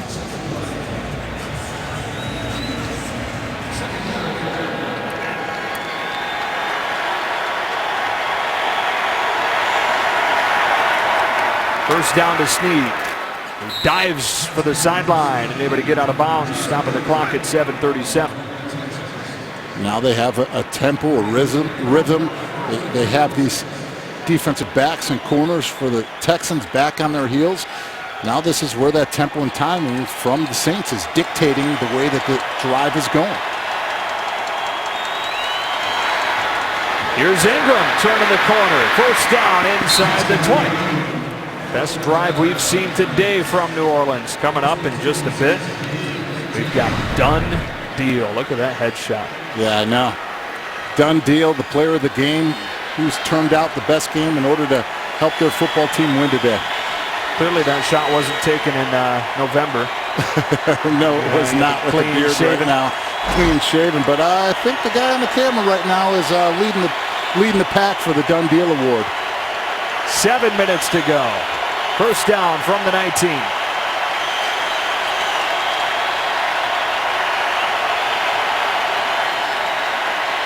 Breeze looking in zone. Watson can't pull it in. Great attempt, but just couldn't bring it in as he lunged into the air. 2nd and 10. That's the first deep shot of the drive. He delivers it right where it needs to be. Look at the ball right over the head of Eddie Pleasant. And that's something that Ben Watson has not done this season, is drop the football. That's one that as a tight end and as an offense and as a quarterback, you need to make that catch and score that touchdown for your team. No excuses whatsoever. Breeze on 2nd down, gets rid of it. Watson does make that play with a flag down, but only a gain of about 4.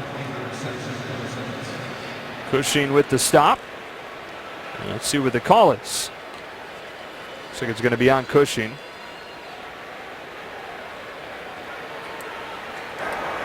Before the pass, holding, defense number 56. 5-yard penalty, automatic first down. So a new set of downs. Moves it down to the 14-yard line with 6:41. Saints still needing 3 scores. Down 24-6. Romeo Crennel's Texans defense.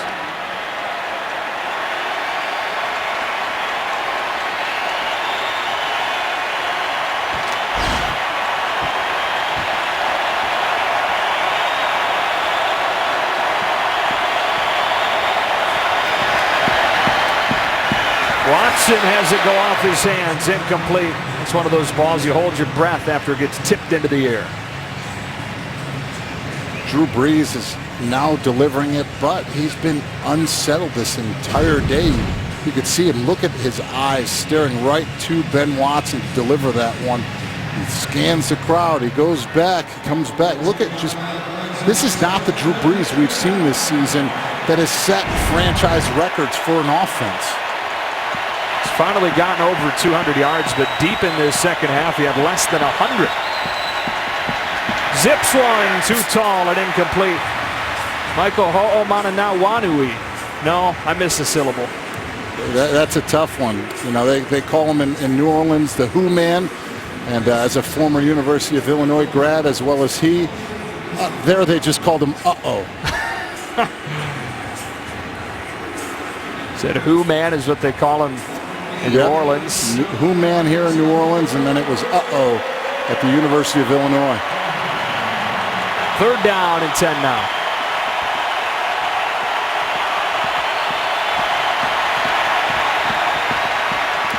Colston spins off contact, fighting his way for 9. 4th down and 1.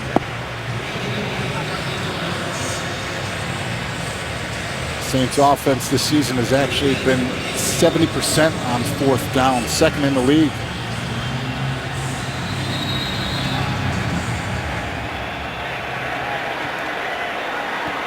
Third and final charge signed on New Orleans. Saints use their final timeout. 5:49 left. Final weekend in November. New Orleans at the bottom of the South in the NFC. Houston tied with Indianapolis at the top of the AFC South. The entire division that has struggled big time this season. So that has the Texans, despite that slow start, right in the middle of it. 2-8. The Titans with a midseason coaching change. Jags haven't had a winning season in close to a decade. Luck is out indefinitely, but they've had some success with Hasselbeck making the starts. Going 3-0 coming to today's action without Luck. And that's what Bill O'Brien said. Even with the problems, the 1-4 start, they knew that they could still be in the race for this division. And it was a big part of the turnaround. The fight, the tough, the grittiness of this football team to bounce back after a rough start with the quarterback controversy and carousel that they've had. Saints got to have it to have any kind of chance. Breeze to throw. Back of the end zone. Jump ball and incomplete. And that should just about do it for New Orleans. Demps had the coverage with Hal. Now they have Drew Brees rolling out of the pocket, not let him sit back there, hoping that it would open up things. Once again, great coverage by the secondary of the Texans. In 18 quarters, where they've allowed just 2 touchdowns following that really bad performance against Miami, where they gave up 5 in the first half. Here's Alfred Blue, giving them some breathing room, crossing the 15-yard line. And we go back to the final play of that last Saints drive. Once again, they're doing things. They're trying to move the pocket. Drew Brees is unsettled. You have Kevin Johnson having Willie Snead completely locked up, and look at the eyes just looking. Dent's coming over, making a play, getting able to knock that ball down. And I mean, Sean Payton's expression says it all. That's the way that the Saints' day has gone.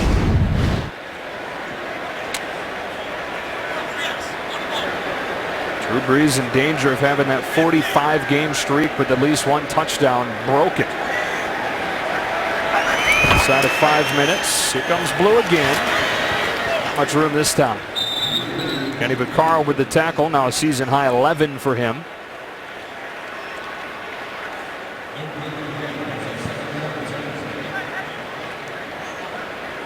As a team, as an offense, this is where you truly show who you are as a group. 4-minute drill, 4 minutes left in this game. It's all about converting first downs and getting the first downs and running the football. This is where you truly see what a team and an offense is all about right now. You love a drive like this as an O-lineman, right? Yeah, run the football, wear down the clock, and see if we can spring some big ones. Blue hit by Maudie in the backfield. We teased that done deal is coming up. What's your verdict? It is definitely J.J. Watt today. 5 tackles, 2 sacks, 2 TFLs, 5 hurries. I mean, he was all over the place, different positions lined up on the field. The only thing that he was hoping for was when he was on the sideline lobbying to get down on the goal line. But just phenomenal player. You try to stop him, you try to contain him, but today the New Orleans Saints were unable to do that. 5 tackles, couple of sacks. AFC Defensive Player of the Week, another monster performance as Akeem Hunt takes it across the 30. This rookie out of Purdue showing some good things. Yep, and going back to what you said, you got to love this as an offensive line because you do. They know you're running the football. You know you're running the football. It's all about who's going to get it done and finish and close out this football game. New Orleans out of timeouts. They've run it for 154. Average this season for the Texans on the ground is just 91 yards. That's 4th worst in the NFL, but this is now back-to-back weeks where they've gone over the century mark on the ground. And I was more impressed today than the performance last week, and that's saying a lot because they're going up against that Jets #1 run defense. I like the way that they did it today. They ran just like on that play. They ran power, pulling the guard. They ran zones. They ran rides. They did duo where they were getting 2 double teams and really controlled the line of scrimmage. How about this one on Saturday on Fox 7 Eastern? Michigan State and Iowa State in the Big Ten Championship. The winner has a real good shot at finishing in the college football playoff. Who would have thought Iowa would be part of the picture coming down the stretch? Kirk Ferentz, the head coach. People were wondering how long would he have his job in Iowa with the struggles that they've had. I think he answered that question this season. 3rd trip in 4 years for Brian Hoyer's Michigan State Spartans. Blue Patient running. Hard-nosed blocks develop and gets down inbounds, allowing the clock to continue to run. And then it hits the 2-minute warning. This is the 2-minute warning. Houston trying to run out the clock on a 24-6 advantage. Can you believe December is lurking? Unbelievable. I know my daughter is pumped up. She's been singing Christmas songs for the last month because she's a December 27th. She's a Christmas baby. They'll take a knee on it with no timeouts left for New Orleans. As an O-lineman, do you not like that? Well, victory play is the greatest play in football. But going back to it, I talked about how important this drive was for him. 4-minute drill, 3 first downs, wearing down the clock to seal the game. Every single play was a run. Didn't know if you'd maybe want to continue to pound away at him. You like the victory plays, as many as you can take. This, like I said, this is the greatest play in football right here. I remember in 2007 we played in the first international series game in London, and we were doing this against the Dolphins, and we were getting booed. They wanted more.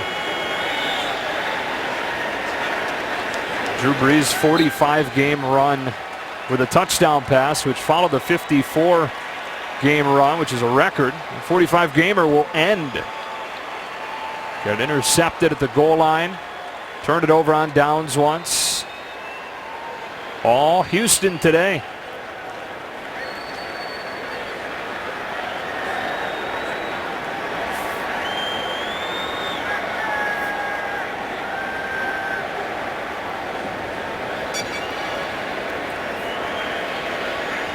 So partly because the South has been as average as it's been, the Texans are right where they want to be, but partly because this team is really playing well right now. They are. They're playing very well right now. Offensively, running the football, controlling the time of possession to keep their defense fresh. Saw a bonus coverage coming up in just a bit as the Colts attack.